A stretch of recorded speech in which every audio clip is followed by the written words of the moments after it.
All right, here we go.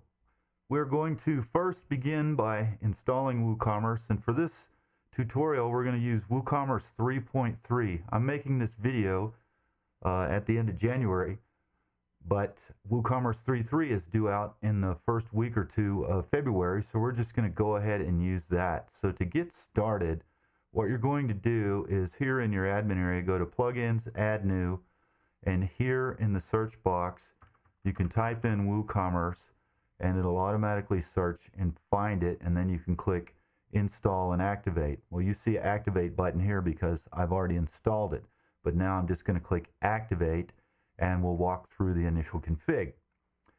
So when you do that, you will come to this setup screen, and here you'll do your general settings that you need for your store, where you'll pick your location, etc. So let's go through this. I'm just going to pick Texas, and you'll need to put in an address.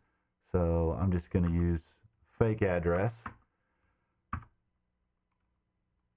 and zip code, and I'm going to use dollars, and I plan to sell physical and digital products. Well, you can choose here if you only sell physical products, or you plan to sell only digital products, or you plan to sell both.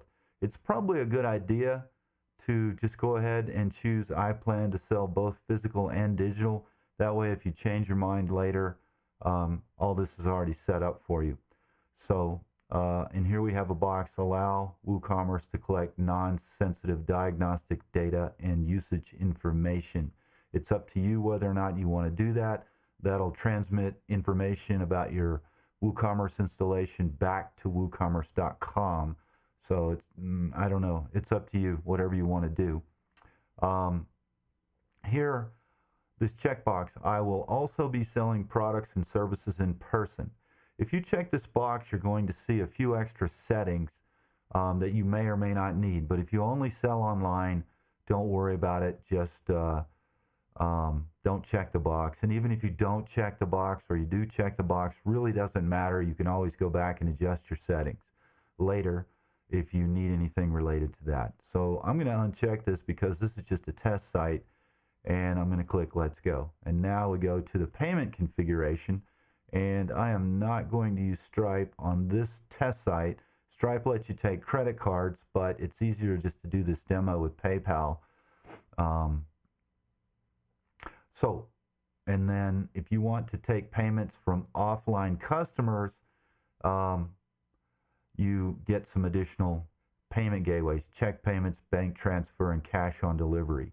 For this demo, I'm going to turn on check payments. That way I don't have to really spend any money when I'm testing. And I suggest you do the same when you're setting up your store, so that you can run through checkout all the way without having to actually spend money on your credit card or your PayPal account every time you want to test placing an order. And you can always turn this check payment gateway off later, which I'll show you how to do shortly. So we'll continue on, and here we go to shipping.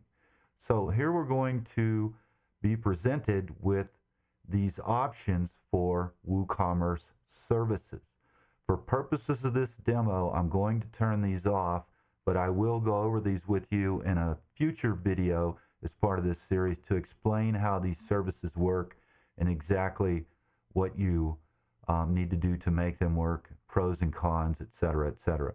But for now, I'm going to turn these off, and I'm going to set my weight unit to pounds. Make sure you do that unless you're absolutely certain you're going to be entering weights of your products in ounces. Set it to pounds. It's much easier for you that way, and I'll show you why when we get into the shipping section. And dimensional unit is either inches or yards. Of course, this is for the United States. Most other countries use kilograms and grams, millimeters, centimeters, meters.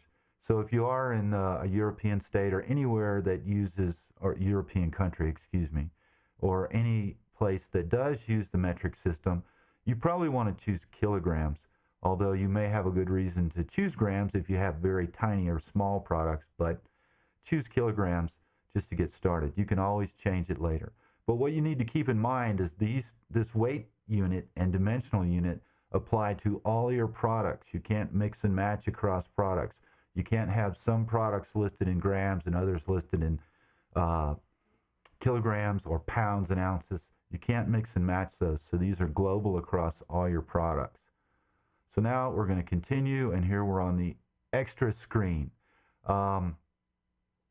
If you do not have a theme on your site yet that you are sure works with WooCommerce because the theme description didn't say so, or you're just setting up a test to learn how to use WooCommerce, then you probably want to install the storefront theme simply because it's built by the same people that make WooCommerce, and it's designed to work with WooCommerce, so everything looks reasonably good coming right out of the box. So I'm just going to go ahead and use this theme.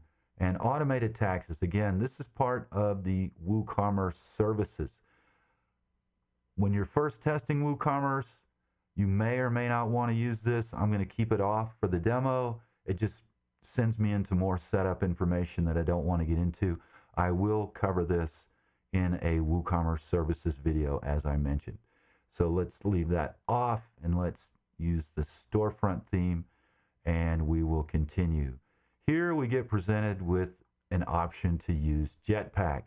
And again, just skip this during your initial installation unless you're sure you need it. Don't install it. It's just going to put extra stuff on your site that you may not need. If you know you want it, if you understand what Jetpack is and you want to install it, go for it. But if you're just getting started with WooCommerce and WordPress and you don't know what Jetpack is, scroll down to the bottom and click skip this step. And I'll go over Jetpack with you in an upcoming video as well. So we're on the fast track here. All right, so if you want to sign up to the mailing list for the WooCommerce developers to send you tips, product updates, and inspiration straight to your inbox, join the mailing list just by clicking this button. I am not going to do it because this is just a demo. Next step, we can either import products or click this button to create a new product manually. If you have a CSV file and you want to import products, WooCommerce does have a CSV importer built into it. It's pretty good. And I'll go over that in another part of this series. But for now, we're just going to click Create a Product so we can get straight on to creating our first product. So the first thing you probably want to do is give your product a name. And so for this demo, I'm just going to call it Bracelet. All right, so let's add a product image. So upload file, and there it is. And we will set product image, and there it appears. You have some other settings here in this product data section, and this is a simple product. You can also add group products, affiliate and external products, and variable products, and I will get to those in a special video that revolves all around the different product types. And here we are in the general section where we can set a regular price and a sale price. If you want to offer the product on sale, you can set a sale price if you want, and you can even schedule it to start on a certain date and end in a certain date if you want to. Here I'm not going to do that. I'm just going to leave it at $149. And inventory, you can set a SKU number if you want. We'll just call this BC123. You can manage stock. So maybe you have 3 of these bracelets or 57 or whatever it is. You can set a stock quantity, and you can also choose whether or not you want to allow back orders. If you do not allow back orders, when these 3 are sold, no one else will be able to buy this product, and it'll show up on your website as out of stock. If you choose allow but notify customer, it's going to show the customer a message letting them know that this product is on back order, and that'll show up on the product page itself. And if you just choose allow, it'll allow them to place the order regardless of how many you have in stock, but it won't notify the customer that it is on back order. So it's up to you how you want to do this. Also, you have an option here called sold individually. Enable this to allow only one of these one of this item to be bought in a single order. So if you want to force people to only buy these one at a time, one per order, You can do that if you want to. For shipping, this is where we're going to set weights and dimensions. If you're using UPS or FedEx, post office, etc., keep in mind their minimum package weight is 1 pound, but that doesn't mean you have to set it as 1 pound here. I'm just going to assume that the bracelet in the package that I'm going to ship is going to be about 0.5, half pound, and it's small, so it'll probably be about 6 by 6 by 4, including some packing, a little bit of bubble wrap. All right, so we have another set of settings here. Linked products. You have upsells and cross sells. And briefly, I will skip those here and get back to that in another video where I explain all of this sales strategy, cross sells, upsells, sales price, putting everything in your store on sale all at once, stuff like that. Attributes lets you add attributes to the product if you want to that may or may not show up on the product page. But let's do this just to show you how this works. I'm going to add this, and I'm going to put metal, silver, because the bracelet has silver in it. And I'm going to add another one. I'm going to save that real quick, and I'm going to check this box visible on the product page because I want this to show up on the product page. And I'm just going to clarify that. Sterling silver. And I'll add another one, clasp. A lot of people want to know what the clasp is made of, so I'm going to put sterling silver there. And let's change this to beads. Okay, so I'm going to add one more stones, and I will put citrine. And you separate these by the pipe, that straight up and down character that's usually right above your enter key on a US keyboard anyway. Citrine and aqua marine. So I'm going to put that, and I'm just going to save those. And now when I go to the advanced tab, purchase note. This gives you the option to send the customer a note after they purchase. You know, maybe you have a product that you want to tell them, well, allow up to 7 days delivery because we custom make these per order or something like that. Any purchase note you put here is going to be delivered to your customer when they purchase this product. Menu order. This just helps arrange the order of display of products. If you want to move this down lower in your list of products, you increase this to a higher number. Or if all your products are set to 0 and you want to bump this to the top, you can do something cool like -1. That actually works, and that'll put it up in front of any products that have a menu order of 0. If you want to allow product reviews, you can check this box, but be forewarned. If you allow reviews on your site, you are going to have to moderate them and screen them because spammers love to write product reviews. And sometimes they're just not just spam, they might be lies, or they might be someone talking about how, ooh, I like this one from this other store better, so go over there and buy it. You know, all kinds of crazy stuff goes on when you let people comment on your site. So think that over carefully. Product short description.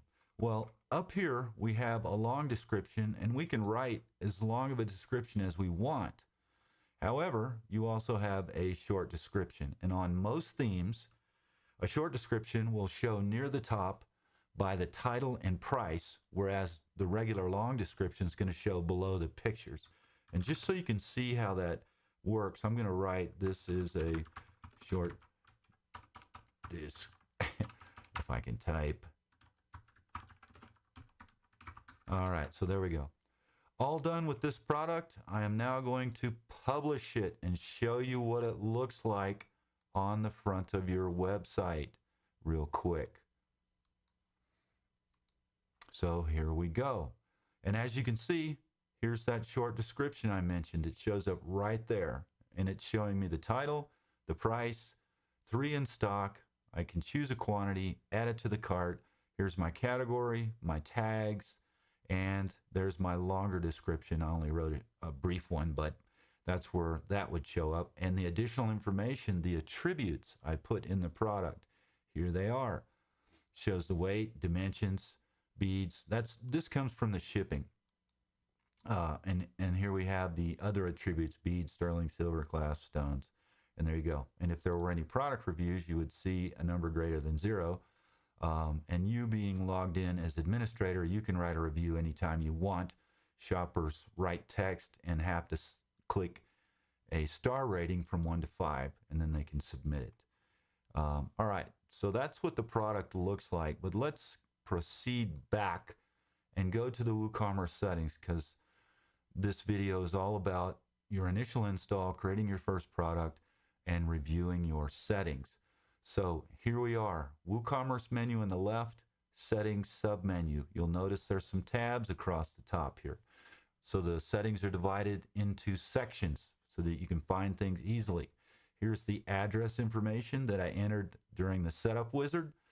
And other than that, I have general options. I can allow this to be sold wherever I want.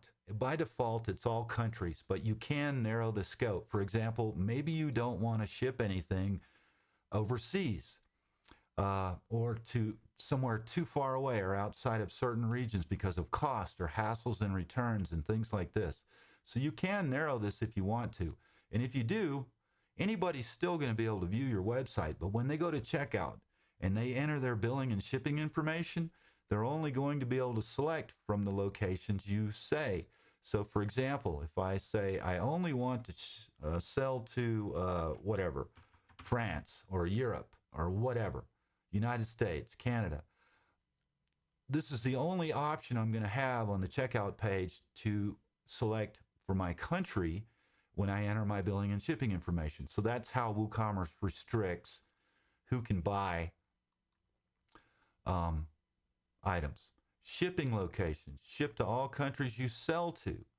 The same thing applies here. So this is going to restrict shipping calculations from various shipping modules so that they do not return rates unless the country's in the list, if you're restricting it.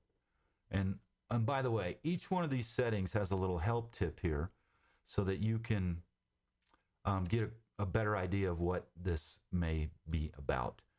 Default customer location, geolocate. What happens is when you land on the checkout page, there is a selector box for country and possibly a state or province if your country has states or provinces. United States has states, Canada has provinces, lots of other countries around the world have states and provinces. So geolocate, what's going to happen is it'll download to your site a geolocation database that's going to be used to cross-reference your shopper's IP address to the closest location it can find in that database. So if you want this to happen automatically, you can use this, but I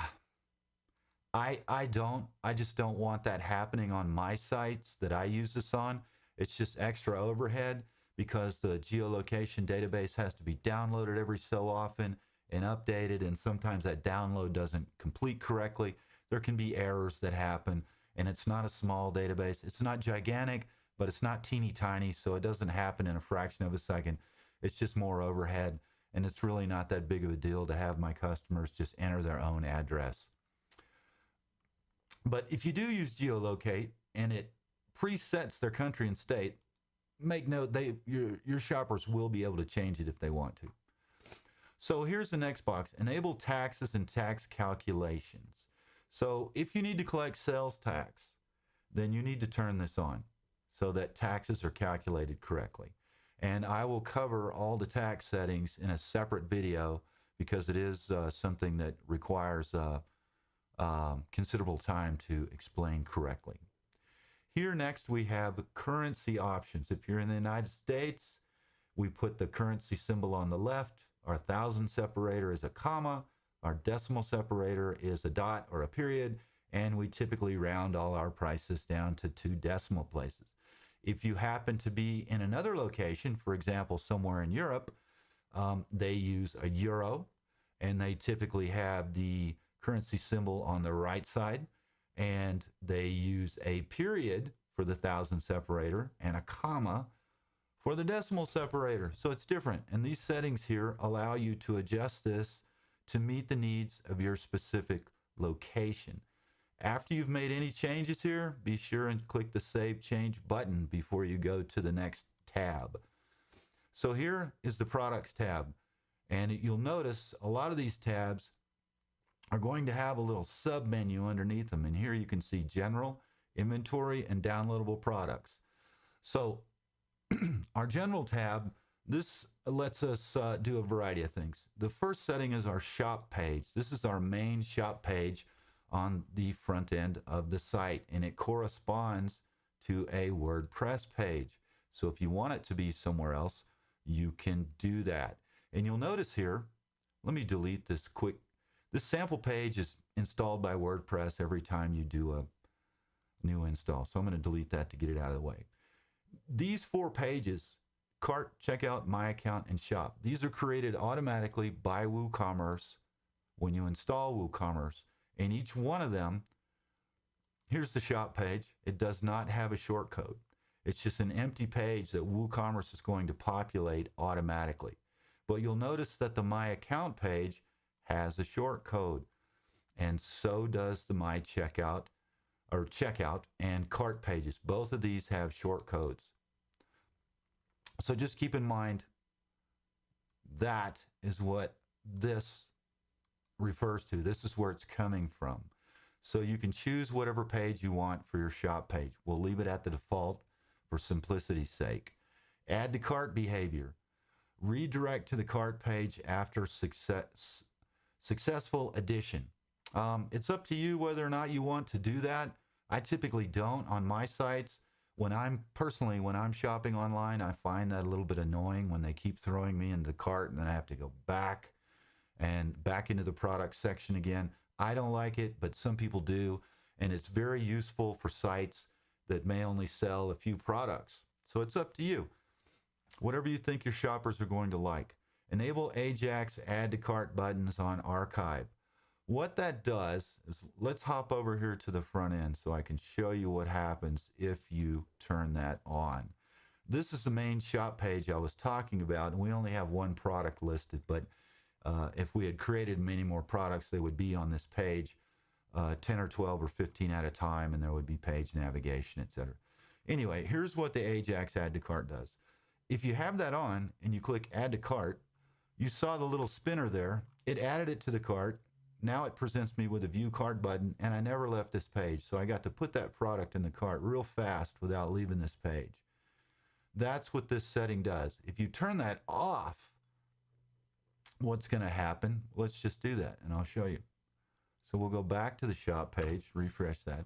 And if I add that to the cart, the whole page is going to reload, and I'm going to see a message at the top.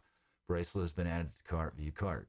So it depends on how you want to do it. I recommend you enable the Ajax Add to Cart buttons because it's less overhead on your server, and it's a nicer shopping experience for your shopper. So here in the product section, we also see the measurements. These are the initial measurements that we chose when we went through the wizard. You can change those here if you ever need to. And we also have controls for reviews and product ratings. Enable product reviews, show verified owner, require, or reviews can only be left by verified owners. If you're going to do reviews, turn that on. Because what's going to happen is anybody that wants to leave a review is going to have to be logged into your website and have an order where they purchase that item. WooCommerce will cross-reference their user account to their orders and make sure that they bought that item before they can make a comment. This will greatly reduce the spam and nastiness on your website. Turn it on if you're going to allow reviews. If you don't want to allow reviews, just check that box and all this stuff goes away. Product ratings. You don't have to use the star rating. Remember, I showed you on this product page, there is a little star rating section here. If you enable it, the shopper must choose the star rating. But if you don't want them to do that, if you just want them to write a comment, turn this off or leave it on if you like it. And then you can also make it optional or required. For consistency's sake, You probably should make it required. That way all your reviews have star ratings. If you're going to use star ratings, otherwise people are going to look at your reviews and wonder, wow, these have some of these have star ratings and some don't. Why is that? And it raises questions. You don't want to raise questions in your shoppers' minds. You want to provide them answers so that they can make buying decisions. Okay, so let's move on. Inventory. Here's your inventory tab. If you don't want to manage stock, if you don't care about the inventory levels at all, just turn this off. You never have to worry about setting stock. But if you need to control the stock of your product so that people don't buy when you don't have it, or they're not getting notified that products on back order, etc., then you need to have this on or off depending on your preferences. Hold stock minutes. This is very important. Pay attention here. If somebody tries to place an order at checkout and they mess up their payment for some reason, maybe the credit card number is wrong, or they were using their boss's credit card and they wrote the number down wrong, or the expiration date or the card expired or something and they didn't realize it, and now they've got to wait till they get home to get their new card because they left it on their desk, blah, blah, whatever. What happens is, if for any reason somebody places an order or puts items in their cart and proceeds to checkout, and that order does not go through for any reason, that order will be automatically canceled after this amount of time, and the stock for that order will be released back into your store so that other people can buy it. So keep this in mind. I've seen this cause problems a few times, and one instance that you might want to be aware of is if you have to send your customer an invoice for some reason, but they don't get it right away, or they aren't in the office, or they aren't at home, or whatever, or they're on vacation. They're not going to see it for 3 days, and you've got hold stock for 60 minutes. Well, by the time they get that invoice to pay it, or they want to come back and pay a failed order that's holding in their account for any reason, they're not going to be able to pay it. They're going to have to go put all that stuff back in their cart again, etc. So this is a powerful feature. Use it wisely. It's set by default to 60 minutes. Keep that in mind. Notifications. Enable low stock notifications. Enable out of stock notifications. If you turn this on and you're using stock management and a product gets within 1 or 2, I forget the exact threshold there, but if there's only a few left, or it's totally out of stock, somebody's going to get an email. Whatever email address you put in here, that's where this email is going to go and tell you, hey, this product's almost out of stock, or it is out of stock. And here you can set your low stock threshold. Notice, there it is by default too. That's what I thought it was. Anyway, out of stock threshold, you can set that to whatever you want. Maybe you want it to tell you it's out of stock when there's only 3 left or 2 left, and you want a low stock notice when there's 8 left. It's up to you, however you want to manage this. Out of stock visibility. If items are out of stock, you can hide them from the front end of your website by simply turning this on. That's all you got to do. Stock display format. Always show quantity remaining, e.g. 12 in stock. So you can set this. This is kind of nice. Only show quantity remaining when stock low. You've probably seen this on other people's websites. Only 2 left in stock. However you want to do it. And then you can turn this off entirely if you want. Downloadable products. This is if you're selling any kind of product that someone needs to download after they buy it. Maybe you're selling photography, images, graphics, custom graphics, ebooks and PDF files, MP3 recordings, or whatever. Anything that somebody needs to download, that's what this is for. I'm not going to go over this right now. I will cover downloadable products in a separate video where I go over all the different product types that you can add to WooCommerce by default. Next section is tax section. I'm not going to go over this in detail, but I will show you settings that are kind of handy. You can choose whether or not you want your prices entered into the product configuration with tax or without tax. So maybe you want the shopper to see the price including tax instead of it costs this, and then they get to the cart and tax is shown separately. So you have a variety of settings here, and some of these work better for different countries, depending, somewhere in some countries they have laws about how you have to display tax. In the United States, we don't. It just has to show up on your receipt. But anyway, we'll go over that in more detail later. Shipping. I will be going over shipping in detail later too in a separate video. That'll be a separate part to this series. But when you come to this page for the first time, you're going to see that you can set up shipping zones. And zones basically let you divide your shipping methods into different regions of however you want. Country, state, zip code, etc. And I will go over this in detail. But right now we're just going over the general settings. So by default, you'll have one zone. It's called locations not covered by your other zone. And you'll see this zone is optionally used for regions that are not included in other zones. You don't have to create shipping zones if you don't need any. But if you do, you can. So there's no shipping methods offered here in this default zone. So if you need to ship something, you need to have a shipping calculation done on the checkout page, or your shopper won't be able to pay for their order. WooCommerce will not allow them to check out. So for testing purposes, click Manage Shipping Options, and it'll bring you to the shipping methods for this zone, and you can click Add Shipping Method. And what I usually do is just add flat rate for fun, and then I can edit it, and I'll put 5 or whatever. It doesn't matter. This is just for testing. And I'm going to also add free shipping. And that's it. And then I go back to my zones, and I see that I have 2 shipping methods in that zone now. And if I want to add a zone, I can. Checkout. This is where your payment gateways are located and some other goodies. And here you'll see, this is the bank transfer, check payments, cash on delivery, and PayPal. These are built into WooCommerce. You can come here and turn these on and off at any time. For example, if you want to enable PayPal, you come here, check the box, put in your PayPal email, etc. We'll go over this in detail when I review payment gateways with you. But for testing, what's really cool is you just turn on check payments, because you don't have to really pay any money at checkout, as I mentioned earlier. That's what I use for testing. Checkout options again. Enable the use of coupons. If you want to use issue coupons and post them on your site or something, you're going to need to enable this so that you can create those coupons. And we'll cover coupons extensively in another part in this series. Calculate coupon. Okay, I'm going to skip that. Enable guest checkout and force secure checkout.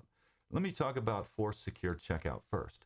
If you're going to use a payment gateway like Stripe or Authorize.net or any of these payment gateways that you can add to WooCommerce that collect credit card information right on your website, on the checkout page, you need to have SSL HTTPS enabled on your website. Don't even think of trying to use a credit card payment gateway without SSL on your website. You will get in a lot of trouble if you do through your payment processor. They could even cancel your account, etc. You could be liable for any kind of credit card information theft, etc. Force secure checkout. What this does is ensures that if someone goes to the checkout page, it's always done over SSL HTTPS secure connection. So again, you're going to want to turn that on. Don't turn it on if you don't have SSL on your website. It's going to break your checkout page. You won't even be able to get to it. It'll say page not found or something like that. So if you don't have SSL, don't use this. If you do have SSL, definitely use it, even if you're not collecting credit card information on the checkout page. Just use it. It makes your shoppers feel more comfortable and secure. Enable guest checkout. Hotly debated among people I've talked to regarding their website. And we at Rocket Press, we've helped thousands and thousands of people build their stores. A lot of people want to have guest checkout because they think customers don't want to hassle with creating an account. Well, here's the secret about WooCommerce. When you go to the checkout page on a WooCommerce site, by default, the only difference between guest checkout and non-guest checkout is that your customer needs to choose a password. That's it. All they have to do is choose a password for their account. When they place that order, WooCommerce will automatically create their account for them. That's it. That's the only difference. So I suggest you turn this off. Another good reason to turn this off is if your guests check out, then you don't have them necessarily in a user database, because when WooCommerce automatically creates an account when you have guest checkout turned off, they get an account as a WordPress user. And this means you have their email address and name and stuff, which is very handy for marketing if you want to remarket to your shoppers later. Or maybe you have to send out an important product notice, a product recall notice or whatever, or a product upgrade notice or something. You have all these users with email that you can export into something like MailChimp or Constant Contact or whatever have you, and contact your customers in the event of emergency. You don't want to spam them without their, you certainly don't want to email them without their permission, because that's spamming. Unsolicited email is bad. But anyway, there's a lot of reasons to be able to collect this information, and you can run reports to see where your customers are from, et cetera, et cetera, et cetera. And they can, more importantly, when they have an account on your site, by default, there's a My Account page on WooCommerce. So they can go back to their My Account page, review their orders. Maybe your shipping module injects tracking information into their order, so they can go look at that and then track their packages, etc. It's just really good idea. I suggest you do not enable guest checkout, but do whatever you like. Down below that, we have checkout pages. This, again, lets you select which pages are for which aspects. And remember, the shop page, cart page, checkout page, and My Account page were all automatically installed by WooCommerce. They're pre-configured here, but if you want to change those pages for some reason or move them to a different page, you can do that. You just create the page, put the shortcode in the page, and select it here in this list. Terms and conditions, there's nothing here because your site doesn't necessarily have to use terms and conditions. But this is a useful feature. How this works is you create a page in WordPress, just go to Pages, Add New, put your terms and conditions in there however you want them to be read, whatever they say. And then publish that page, come back here, refresh the page, and choose it from the list. And when you do that, what's going to happen is on the checkout page, right near the Place Order button, there will be a little checkbox that said, I have read and agreed to the terms and conditions. And your page for your terms and conditions will be linked right there, so they can click it and read them. And they won't be able to place their order unless they check that box. So having that feature on your site may or may not be useful to you, but it could be useful just so you can state your refund policies or your shipping policies, etc. So your customers don't come back to you later and say, hey, you didn't tell me that or whatever. Then you can just tell them, well, it's in the terms and conditions, and you check the box there agreeing to them at checkout, so I assume you read them, etc. Checkout endpoints. This is techie stuff. Don't mess with this. Unless you know what you're doing, don't touch it. I'm not going to explain it here at all. I may do that in another video, but this is going to change URLs on your website, so you don't want to mess with these. Payment gateways. So this just shows you the installed payment gateways you have. If there's a little blue circle here, or maroon circle with a checkbox, it's enabled. And you'll notice here that you can drag and drop these into a new order. This controls the order they show up on your checkout page. So since these aren't enabled, and I want PayPal first, etc., you can reorder them. Save your changes, move along. Accounts. These pages need to be set so that WooCommerce knows where to send users to access their account-related functionality. So this links to the My Account page that was automatically created. You can enable customer registration on the checkout page. If you use guest checkout, you want to turn this on if you want your customer to optionally create an account. But if you disable guest checkout and you disable this, they're going to get an account automatically anyway. So it's up to you how you want to mix and match that. But this is primarily for sites that use guest checkout. You can optionally allow your shoppers to create their own page. Enable customer registration on the My Account page. I strongly suggest you leave this disabled unless you have a legitimate reason for people to register for an account on your website without buying anything. That's a bad idea because spammers will find your account registration page, and they will register spammer accounts, and they will spam your website if they can. It's just going to create a big long list of spam user accounts on your site, and it pollutes your database, and then you have to go in users and clean those out once in a while. You don't have to, but you probably should. So don't do it. There's really no reason. Unless you know you need to do it, don't do it just because. Only do it when you know you need to. Log in. Display returning customer login on the checkout page. So when your customers come to your site and they aren't logged in, but they bought stuff from you in the past and have an account, there'll be a little message for everybody at the top of the page. They'll say, click here to log in, and it'll expand a little box where they can enter their username or email address and password and log in right on the checkout page without having to go find a login page on your site. Very useful if your users have accounts. Account creation. Automatically generate username from customer email. So it's going to automatically generate customer password also. So what's going to happen is WooCommerce is going to look at the customer's email address and generate a semi-random username. It's not entirely random. It's like pieces of the email address that it'll create a contiguous string that'll become their username. But on WordPress, people can always log in with their email address as their username. So it's up to you whether or not you want to do this. And you can also click to automatically generate a customer password. Whether or not you use that is up to you. I usually don't. I let the customers choose their own password. But yeah, it's up to you. My account endpoints, more techie stuff. Don't mess with this unless you know what you're doing. Just leave it be. I'm not going to mention what that's for or anything in here because that is not for beginners. Emails. Oh, I didn't make any changes, so I'm not going to worry about it. Saving the settings. Emails. These are the different types of emails that WooCommerce sends.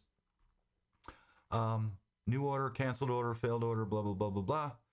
And it tells you who they are going to. You'll see new order, canceled order, failed order. Those all go to the site admin by default, and you can click on those to change who it goes to if you need to. You can just enter a different address. But let's go back to the list real quick.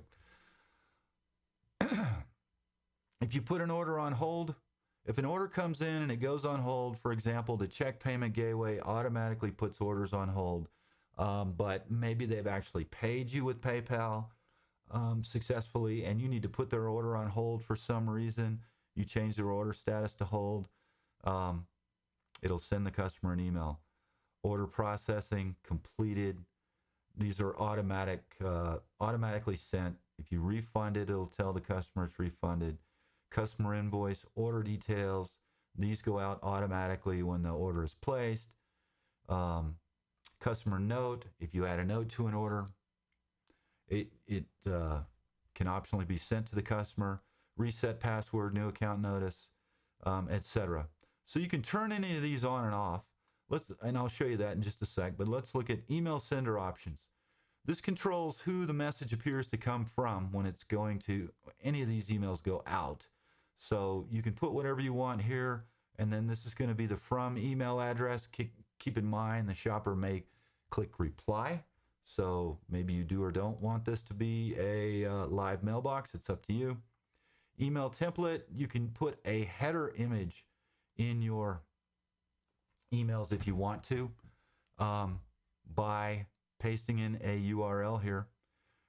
Footer text, that's just going to display the site title, but there are some short codes, site title, and you can write whatever text you want. This is going to appear at the bottom of the email message. For example, maybe thank you for shopping with us or whatever. Base color, background color, body text. So base color. By default, so let's take a look at a preview real quick so you can see. This is the base color. You see this is a default email template for WooCommerce, and you have a header with a solid background color. That's what this base color is for. So you can change that to whatever you want. And then background color, you'll notice that this body has a slight, very, very faint gray, and like this. And then, so that's what this is. And background color, background color, what is that again? Default, the background color for, oh, that's for tables. So when you're, if this were a order receipt, there would be a table, you know, a grid of items. It'll list the name, quantity, totals, etc. So the table would have this background color. The body background color is just the message background color. And then the body text color, just that's self-explanatory. So you can change that. It applies to all of your messages that go out. So let's take a look. Maybe you don't want this order on hold message to ever go out. You can come here and just disable it. There you go. And you can do that for any of your email templates. And you can also customize the title. And again, if you hover over these little help tips, you'll see, for example, here it shows you available placeholders, site title, order date, order number. So you can insert those here in this text string to put them in there if you want. This is the default. You can change it to whatever you want. Again, here, email types, HTML, plain. I would suggest that you leave it HTML. Some people like to use plain text, but they're just kind of ugly these days, and most people use the HTML email, and branding's important, style's important, so you want them to look kind of fancy. I would suggest you do that. Multi-part, unless you're sending files, unless you know that there's going to be file attachments going out with your message, don't worry about multi-part. There's more to it than that, but that's all I really want to say about it. It's not important. Just send your messages out as HTML.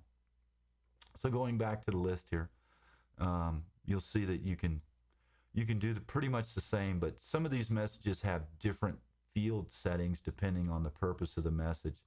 So maybe go through them all and take a look at them one by one and see what's in there and what you want them to say. Tailor them for your website if you want. This last tab, API. By default, I would suggest you just uncheck that box and save your changes. The API in WooCommerce is for connectivity. It's for external systems to connect to your WooCommerce store. Usually it's for external systems to connect to your store and do things. Like maybe you use a third-party reporting service that downloads your orders every so often. It may need API access. Maybe you use a third-party inventory management service and they sync up the available inventory back into your store every day or every hour or whatever. They might need API access. But just as an added layer, it's not insecure by default, but I usually turn it off until I know I need it. So do that. If you don't know you need it, forget about it.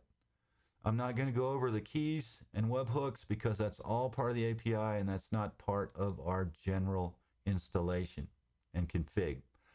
One more thing you want to do after you've installed WordPress and WooCommerce and gone through all your basic settings, go here to Settings, Permalinks. By default, you get day and name, la la la la la. Just make sure these are set to something other than plain. Don't do that. It's ugly. It's not SEO friendly. So just make sure these are set to something reasonable. And there you go. So that concludes this part 1 of this video series, the basic installation and configuration. Stay tuned for the other parts and be sure and check them out in our playlist as they are published. Thanks for watching. Talk to you soon. Oh, one more thing. Don't forget to subscribe. Click the red subscribe button below, and after you do that, click the bell icon next to the button, and YouTube will alert you as soon as we post new videos. Thanks.